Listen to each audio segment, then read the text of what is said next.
अभी जैसे हमने काल और उद्या मतलब कल और कल का प्रवास देखा, जो यात्रा देखी। अभी हमें आगे देखना है दिशा आणि प्रवास मतलब दिशा और प्रवास, दिशा और यात्रा। अभी यहाँ पे हम देखेंगे की दिशा मतलब कुठे, कुठून, कुठपर्यंत मतलब कहाँ, कहाँ से कहाँ तक। ये जो है मतलब हमें कहाँ जाना है, हमें कहाँ से आना है और हमें कहाँ से जाना है या हमें कहाँ तक जाना है। ये सब जो है ये एक हमें दिशा है, ये दिशा के बारे में है। मतलब एक कहीं ना कहीं दिशा है, वो दिशा में हम जा रहे हैं। कहाँ जाना है, हमें उस दिशा में जाना है। कहाँ से जाना है, हमें उस दिशा से जाना है। कहाँ तक जाना है, हमें उस दिशा तक जाना है। तो ये जानना बहुत जरूरी है, कुठे, कुठून, कुठपर्यंत, कहाँ, कहाँ से कहाँ तक। अभी यहाँ पे जो है आपको दिख रहा है इथे मतलब यहाँ और तिथे मतलब वहां। अभी यहाँ पे जो बेसिक है ये हम देख सकते हैं। इथे मतलब यहाँ। अभी यहाँ पे हम उदाहरण कैसे लेंगे? मैं यहाँ खड़ा हूँ। तिथे मतलब वहां, मैं वहां खड़ा हूँ। तो अभी हम उदाहरण के तौर पर और हमें प्रैक्टिस करनी है। तो इसी तरीके से आपको ये शब्द यूज करके, ये शब्द का प्रयोग करके और प्रैक्टिस करनी है मराठी में। तो यहाँ को हम कहते हैं मराठी में इथे और वहां को कहते हैं तिथे। अभी आगे बढ़ते हैं। आगे हमें अभी जाना है पुढे, जवळ आणि मागे।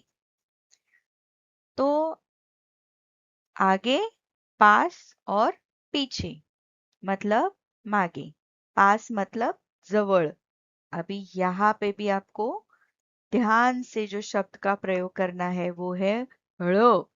ये जो ळ की प्रैक्टिस है आपको करनी है, ताकि आपका मराठी और भी अच्छा हो जाए।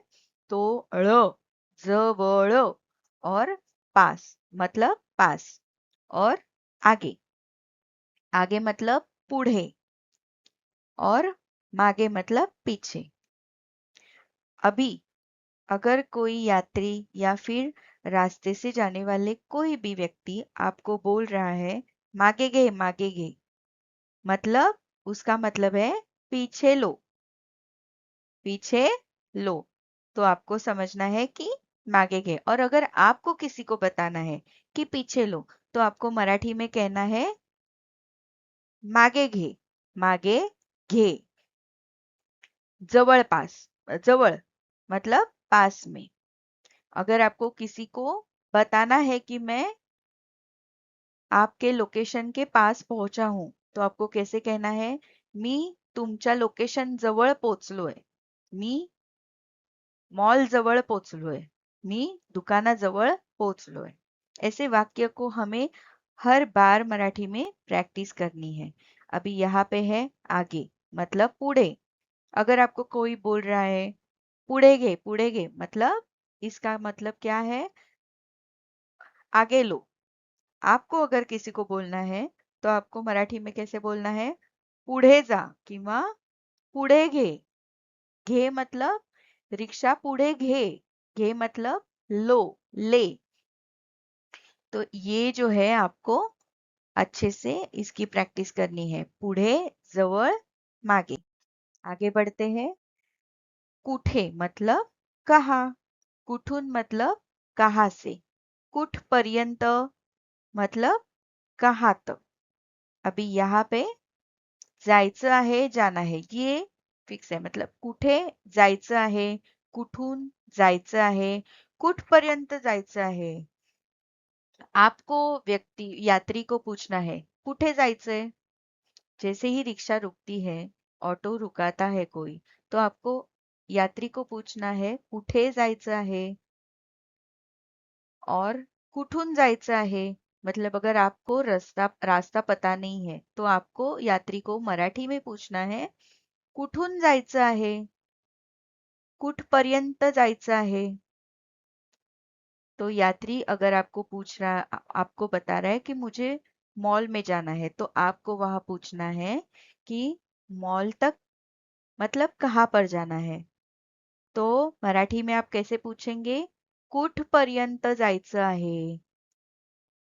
जायचं आहे. जायचं आहे. फिर से यहाँ पे च का जो उच्चार है वो हमें च नहीं करना है. जायचं आहे नाही. जायचं आहे. अभी ये हमें प्रैक्टिस करना है. आगे हम बढ़ेंगे. कुठून जायचं आहे मतलब कहाँ से जाना है. कहाँ जाना है. कुठे जायचं आहे. कहाँ तक जाना है. कुठपर्यंत जायचं आहे. आगे. इथे थांबू का? अगर कोई यात्री घर से थोड़ा सा दूर है, आपके लोकेशन से थोड़ा सा दूर है और आपको वहां जाने में दिक्कत है, तो आप उनसे पूछ सकते हो इथे थांबू का. या फिर आप किसी ट्रैफिक पुलिस को या फिर कोई जो लोग हैं वहां पे जो आपको पार्किंग करनी है वहां पे आप मराठी में ये वाक्य इस्तेमाल कर सकते हैं. इथे थांबू का मतलब यहाँ मैं रुकूं, यहाँ मैं रुक सकता हूँ, यहाँ मैं मेरी रिक्शा लगा सकता हूँ. तो आपको मराठी में क्या बोलना है? इथे थांबू का. ऐसे ही आपको प्रैक्टिस करनी